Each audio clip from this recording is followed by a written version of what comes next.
Good morning, Bruce. Hello, Simon. How are you today? I'm very well. You're looking in fine fettle and fabulous, as always. Well, thank you. I'm glad I'm looking better than I feel. You're looking equally fan-dabby-dozy. Well, yes, I do all my makeup and hair and stuff before I get on these things. It shows. It shows. Yeah. It's really, you need to make yourself presentable for an audio-only format, don't you? I believe so. Yeah, one has to rise to the occasion. And literally sometimes rise, especially when it involves baking powder and flour and... Oh, look at that. How contextual a link was that. Wonderful. Because you know, and I know, and they know what we're talking about this week. We all know, but we don't know that they know that we know, you know? Oh. So before we launch into the specifics of a topic, let's broaden out and say... Hello, everyone. Welcome to Factoraly. For the uninitiated... He's Simon Wells. And he's Bruce Fielding. Is that confusing? Maybe.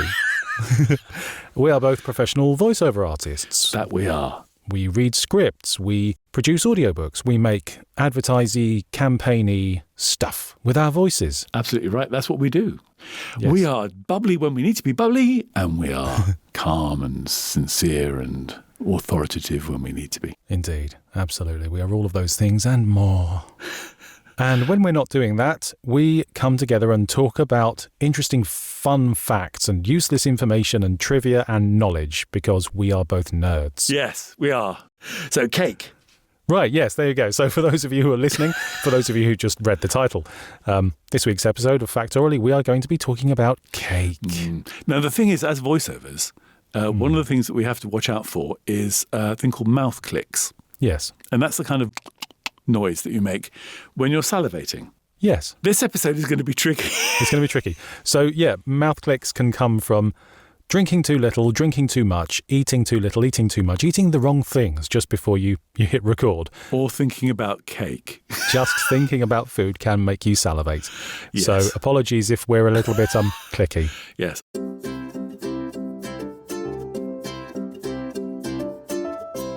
So, cake, where does it all begin, Bruce? Where shall we start? It's probably Egyptian. This is our quote of the month at the moment, isn't it? Everything we've researched recently goes back to Egypt.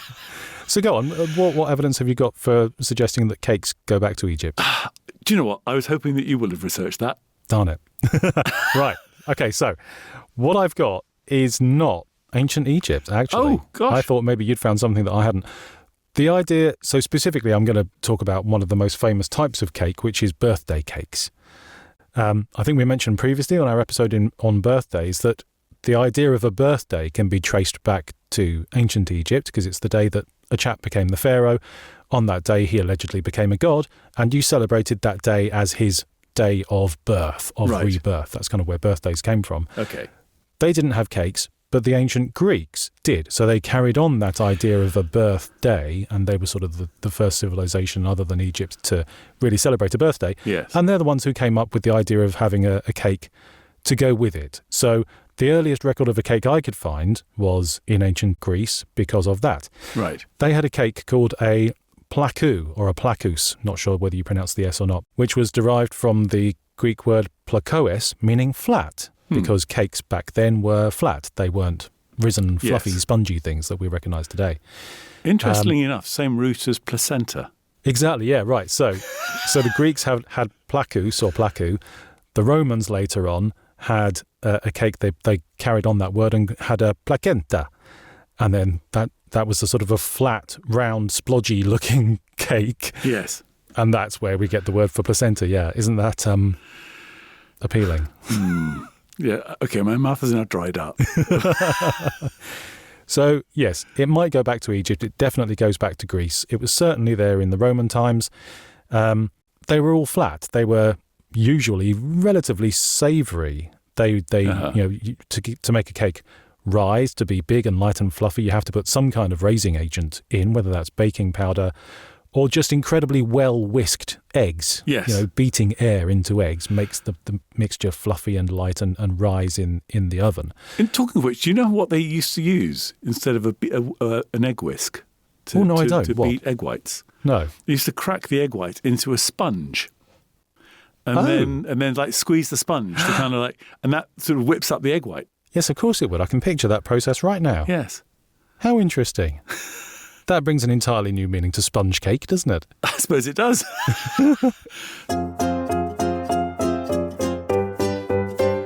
I mean, that's what this podcast's all about, is finding useless pieces of information and dropping them in willy-nilly.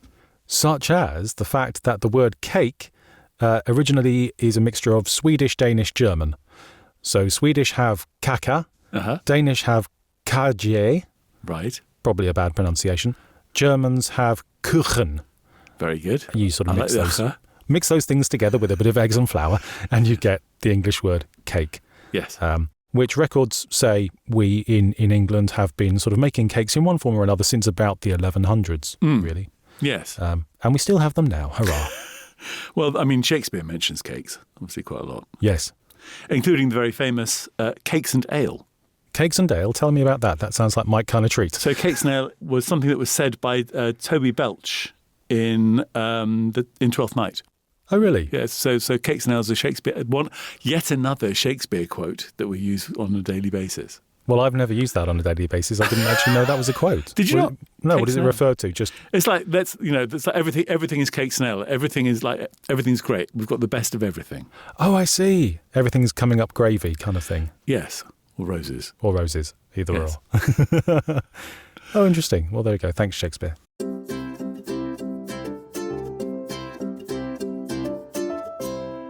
I found several sources saying it's really hard to differentiate between cakes and bread. Yes. In its basic form, historically, a cake was sort of a flat, bland thing. Yes. Until people started chucking sugar and nuts and fruit and chocolate and things into it. So in your view, is brioche bread or cake? Oh, don't do this to me. I had a really hard time with this one. It's a sweet bread. Okay. Because Marie Antoinette right. didn't say let them eat cake. She said let them eat brioche. Did she really? Is that right? Which has been translated as let them eat cake. But it's like they haven't got any food, they're starving, they can't afford any bread. Well, let them eat brioche. Oh, I really expected a traditional French gâteau. Oh, yes. Oh, I love a gâteau. Love a gâteau. Which apparently is just French for cake.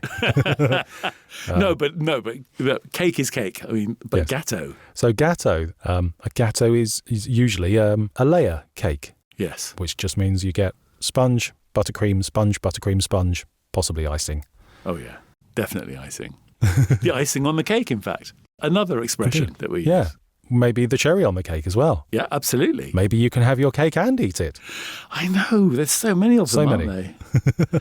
Yeah. I mean, things like selling like hot cake. Do hot cakes actually sell? I don't know. I've never looked into that. I'd much prefer a cold cake to a hot cake. Now, you questioned whether a brioche is a cake or is it really a bread. There are very, very sort of thin lines in some of these things. I've trawled through quite a few definitions of a cake. Yes. And site after site after reference said there is very little difference between bread, cake, biscuit, sweetbreads, etc., etc. Unless you're the UK government, of course.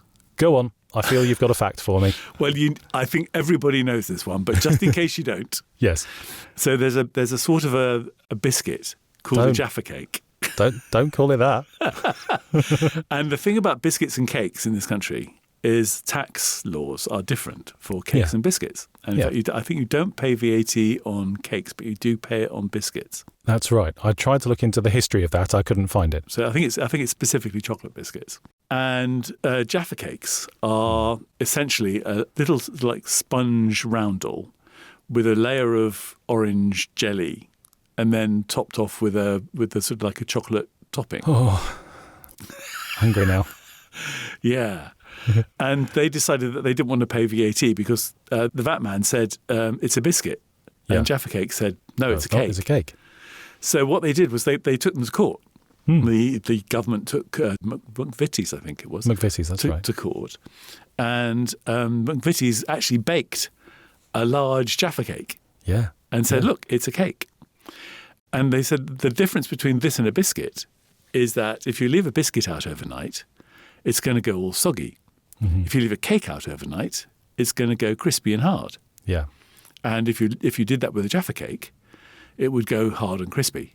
Yeah. So technically, therefore, it was a cake, and therefore, technically, McVitie's didn't have to pay VAT.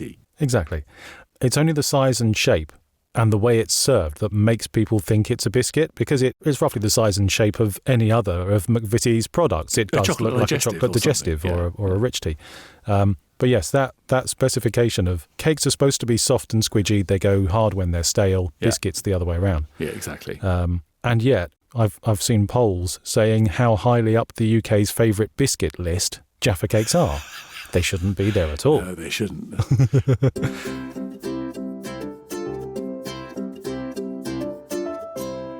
Do you know about the Caterpillar Wars? No, go on. So Colin the Caterpillar is a children's birthday cake that is sold by Marks and Spencer's, M&S. Yeah. And it's incredibly popular. Kids love Colin the Caterpillar. I've bought a few for my son in the past. They're very nice. They are. However, other supermarkets thought, we could do that, because why should we leave that all to M&S? So they decided to start making their own Caterpillar cakes. Sure. And they made so many. So there's, Waitrose being Waitrose have gone for Caterpillar cake. Mm-hmm. Sainsbury's have got Giggles the Caterpillar. Asda have got Clyde the Caterpillar. Clyde. Morrison's have got Morris the Caterpillar. And Tesco has a fuzzy caterpillar cake. Ugh, that sounds like it's gone off. And there was a little bit of a dissension in the ranks when M&S got a bit upset about all these different caterpillar cakes. Yeah. And that was resolved by them going, do you know what? We're not going to stop this. We can't copyright Caterpillar. Yes. No, you can't. It's too generic, isn't it? Yeah. I'm surprised no one decided to trump that and make a butterfly cake. Oh, I'm sure there are other insect cakes are available. Actually, talking of insect cakes, just very briefly, there's a sort of cake called the kunga cake, which is an African cake, which is made from squashed midges. Ew. That sounds ew. You would think it would go down very well in Scotland, because they've got a lot of midges in Scotland. Wow. Shan't be trying that. Thank you.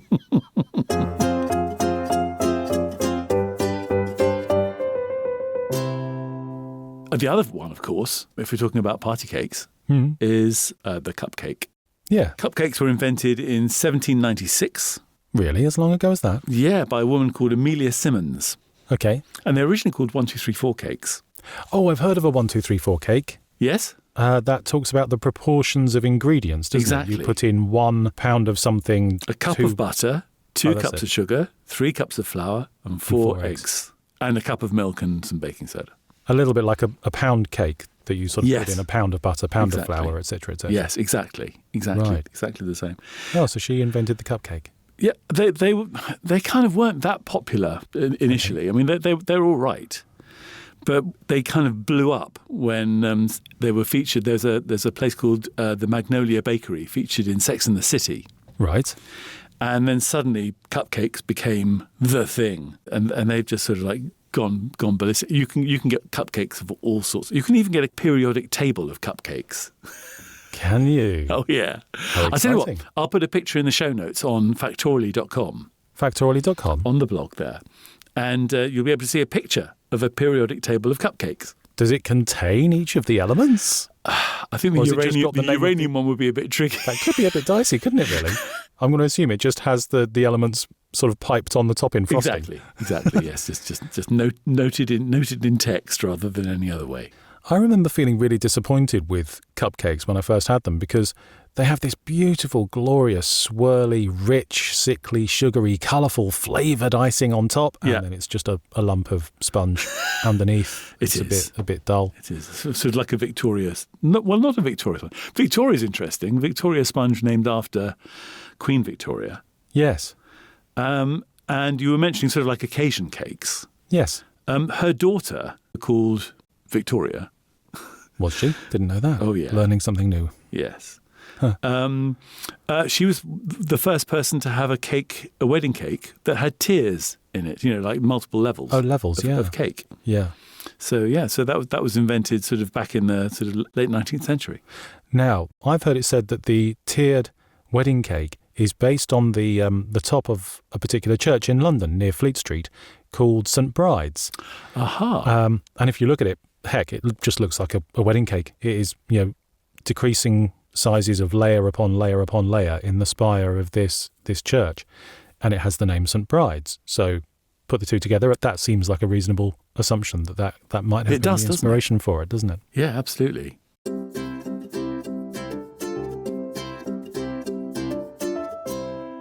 So cakes, useful things. Useful? Yeah, they are quite useful. How? Well, for example, if you want to escape prison. Right. Oh, I see.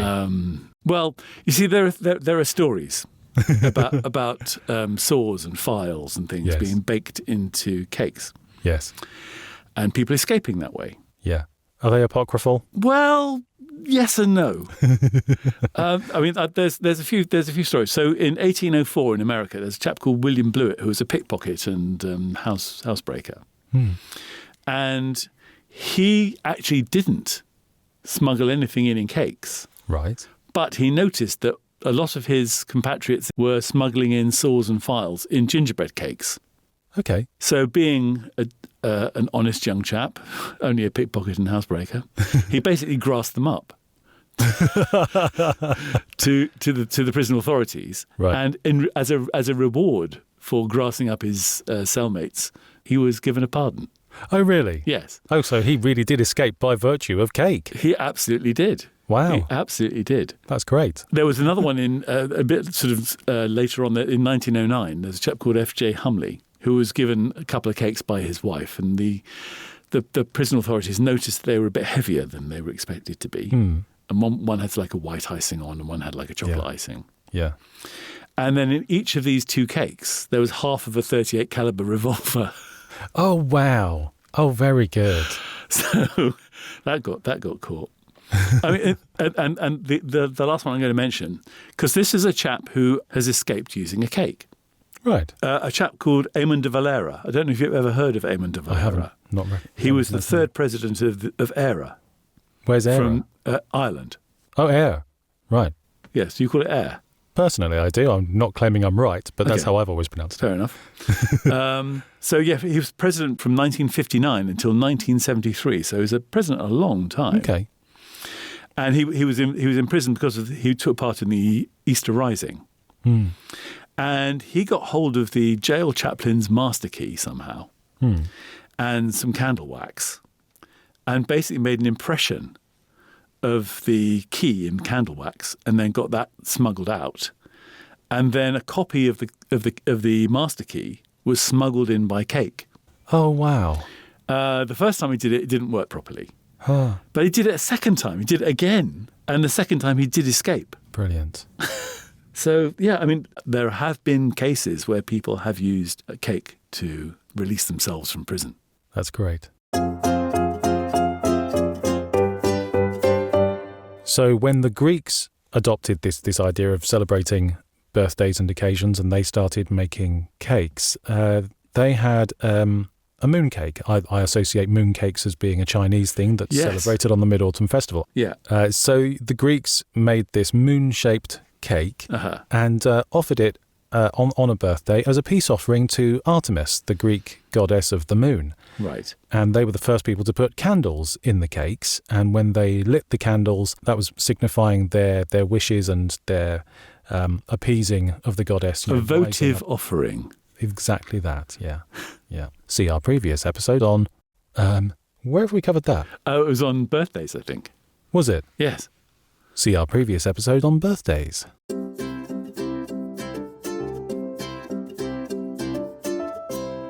There are other sorts of cake as well. Of course. I mean, heck, have you seen the internet? There's hundreds of them. Well, yes. But I mean, well, I'll put a full list on the blog of please do. All the cakes that there are. It's ridiculous. There is a very, very long list of all the cakes in the world. Yes. But there are other things called cake. Like you can get a cake of soap.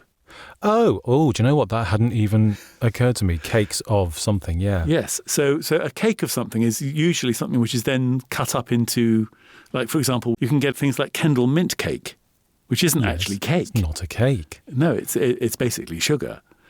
But right. it's a thing that they make as a large piece. Right. And then chop up into smaller pieces, which they then sell as a small piece.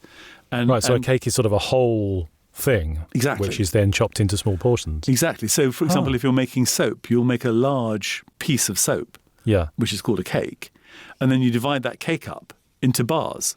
right. Cake can also be a verb, can't it? You can be caked in mud. You can, You can you're cake right. yourself in something. So I wonder whether that refers to the idea of sort of putting icing over a cake. It's been enclosed in the icing. Yes. It hardens, as I suppose mud would. If you caked yourself in mud and then it dried and hardened, Yeah, true. you'd be caked like the icing on a cake. Yeah. Pure speculation. If anyone knows the actual reason why we get caked in something, please let us know. And the other thing is that another inedible cake is urinal cake. Oh my goodness. You think outside of the box. There is no box for you. It's one of those things I loved about Frasier, which was that the very, very posh wife of Frasier's brother, Yes. their family made money selling urinal cakes. Oh, did they? Yes. That's great. I mean, they were originally formulated using fairly toxic stuff to get rid of all the nasty germs and stuff in urinals. Yeah. I mean, they're just lumps of solid bleach, aren't they? Not just bleach. They were made of all sorts of horrible stuff. So one of the things that they are made of still today, or some of them are, is paradichlorobenzene, Who doesn't need some of that in their bowl? which is toxic. Right. And what happens is when the water hits it, or when you urinate on it, or just in the air, Yeah. it will just dissolve Right, okay. and release a disinfectant. Oh, I see. That's how it works. Yes. That's clever. Yes.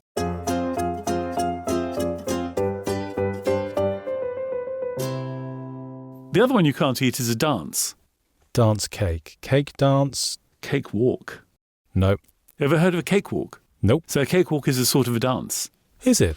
And it used to be, I mean, it eventually became a specific sort of dance, a cakewalk.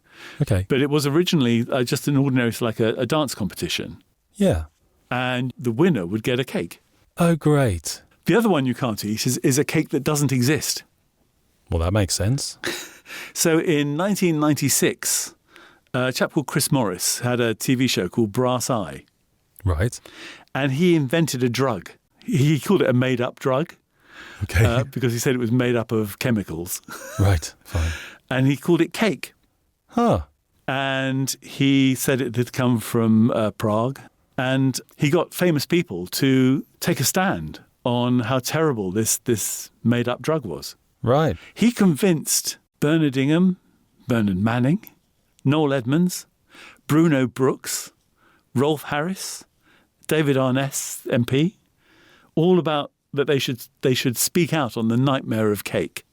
Wow. But all of those people went on television on a documentary that Chris Morris made up, all about the horror and terror and the nightmare of this drug, which basically made you retain water so that your neck swelled up to practically like suffocate you. Ugh. And he said it was a big drug. It was like the size of a cake, and it was bright yellow. This is just bizarre. I know, and people just fell for it. All these people speaking out against a made-up drug. How very odd.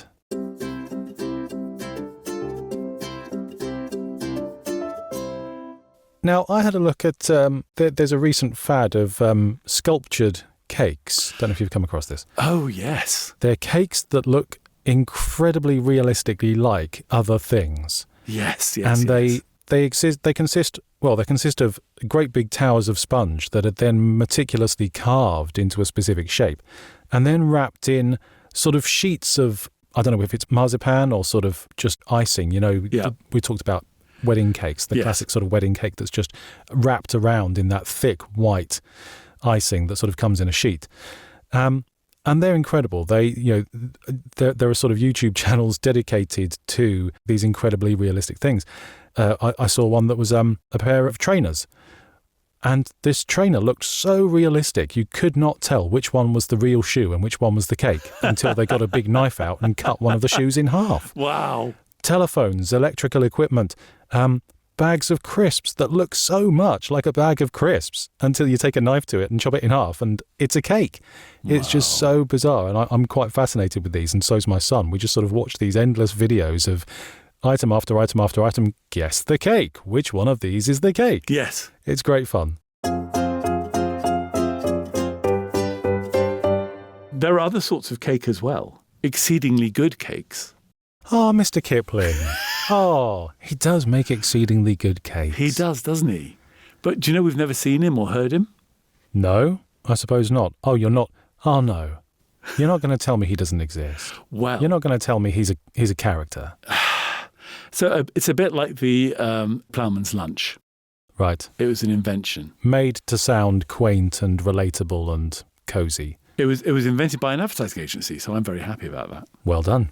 It was Rank Hovis McDougall had an idea to sell cake, and they thought, well, the big cakes that we make don't sell that well, so maybe what we should do is start selling smaller iced cakes. Yes. And so we need to create a brand for these smaller iced cakes. Right. And there's a planner at JWT called Stephen King, not the writer, the other one. And he, along with Jeremy Bullmore, who's the creative director, they came up with this idea of, okay, so we need a character to sell these cakes. Yeah. And they thought of a chap called Kipling, which is one of the many names that they had. So they called him Mr. Kipling. And they launched this friend of Mr. Kipling, who would talk about the adventures of Mr. Kipling and how he made exceedingly good cakes. So we never know who Mr. Kipling is, what he looks like, what he sounds like, or anything. Yeah. All we know is the voice of a chap called James Hayter, who was an actor. Right. And he's the one who does that. Mr. Kipling does make exceedingly good cakes. Yes. Sounds a little like J.R. Hartley's fly fishing gentleman. Yes. I mean, James Hayter was a proper actor. Right. And I'll put a link in the show notes to him actually getting it slightly wrong. Oh, okay. Kipling-related outtakes. Fun. Yes, absolutely. Great.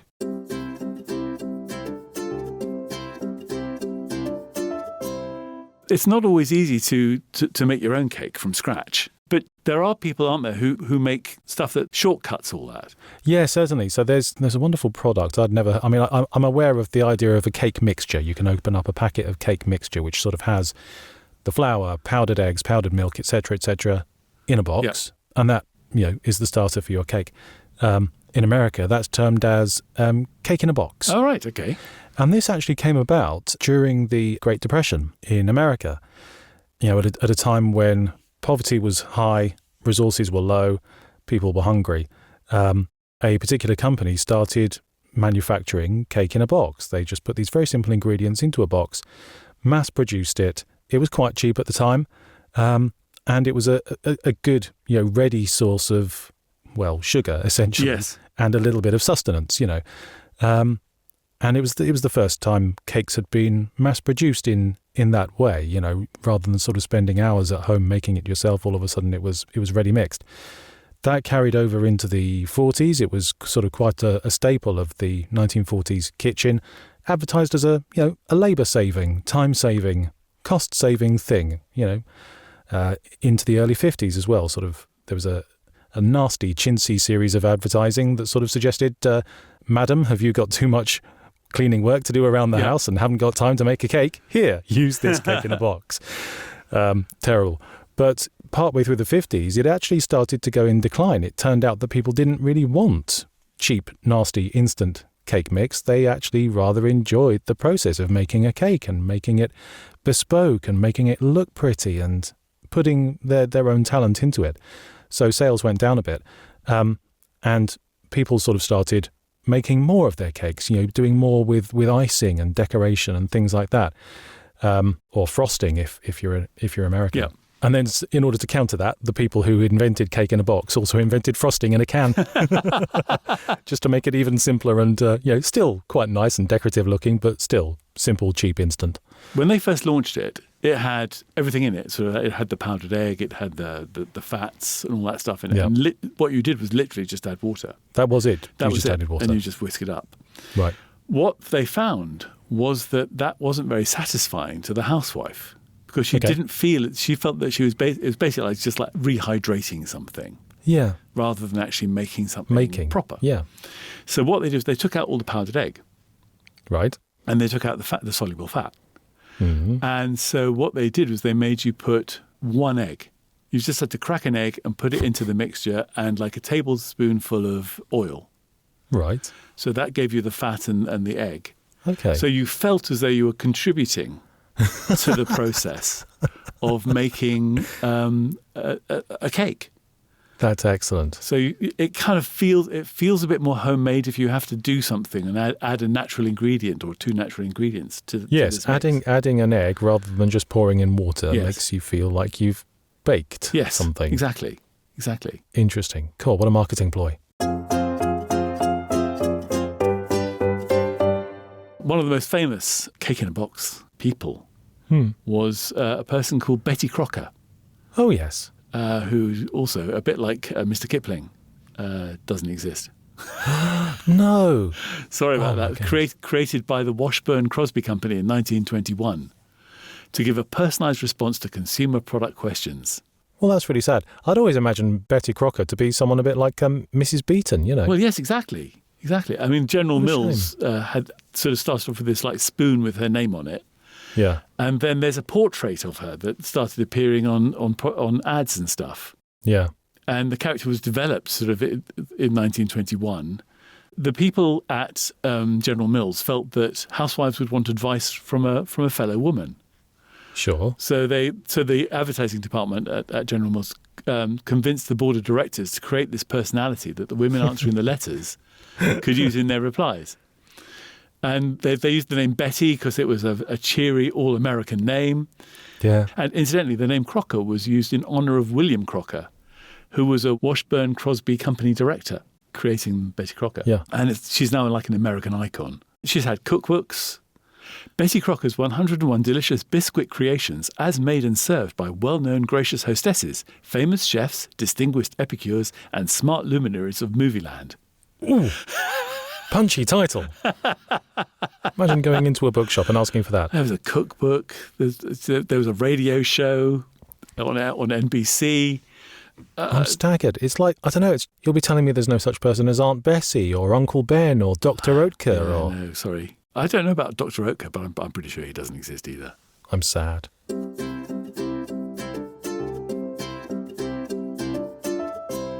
I guess we've come to the bit where we have to talk about records. Yes, indeed. Now, when you go onto Google and you type in Guinness World Record cake, you actually get quite a lot of results regarding Guinness cake. Oh, wow. Okay. A good friend of mine used to make Guinness cake, and I was so uncertain about this at the time, but it's glorious. You make a regular sponge cake and you chuck some Guinness in there, and it sounds gross, but it's beautiful. It comes out as a really dark, brown, almost black cake. You can totally taste the Guinness, but it doesn't counteract the sweetness of the cake. It's delicious. But that's just a little aside. It just made me think of it. Uh-huh. There are some records regarding cakes, obviously. Of course there are. Give us a record, Simon. Okay, here's your first record. The world's tallest cake was created in Jakarta, Indonesia, in 2008. And this was made by the Hakasimi Nilasari Culinary School for a Christmas event. And this cake was 33 metres tall. Sorry, that's about 3 stories high. Yeah, I know. And 9 metres wide. No idea how it managed to stay up. Some statistics on this cake. It weighed 20 tonnes. The ingredients included 1,750 kilos of powdered sugar, 1,620 kilos of regular sugar, 1,620 kilos of margarine, 162 kilos of powdered milk, 243 kilos of powdered chocolate, 100 litres of liquid sugar, and 3,240 kilograms of eggs. Blimey. I'd have been impressed with 3,240 eggs. Yes. But 3,240 kilograms of eggs. So yeah, that's the world's tallest cake. Wow. Don't know how you'd go about cutting a slice of that. No. Mind you, then you want to top it with a few candles. You'd want to, wouldn't you? Ideally. Yeah. The record that I found for candles on a cake was the Sri Chinmoy Institution in New York. Right. And to celebrate Sri Chinmoy's 85th birthday, they made a cake in 2016. And on top of it, they put 72,585 candles. How? Were they the world's smallest candles, or was this a really big cake? I think it was a really big cake, and they had 100 people lighting them. Goodness me. That's incredible. It's a lot of candles. That is a lot of cake and a lot of an enormous amount of candles. Can you imagine? I mean, the wax melting onto the. Oh no! Imagine how bright that would be as well. Oh, it'd be terrible. Terrible. And the other one I found, we talked about cupcakes. Oh yeah. Before. There's a chap called Patrick Bertoli in 2012. Okay. Who managed? Okay, he's got 6 minutes to eat as many cupcakes as he can. Right. Here we go. How many can you eat in 6 minutes? Okay, let's do some maths here. I don't know. 72 in 6 minutes. Really? 72 cupcakes. Ugh. I mean, I wouldn't want to eat 5 cupcakes in a row. No. Well, I think that I've only got crumbs left.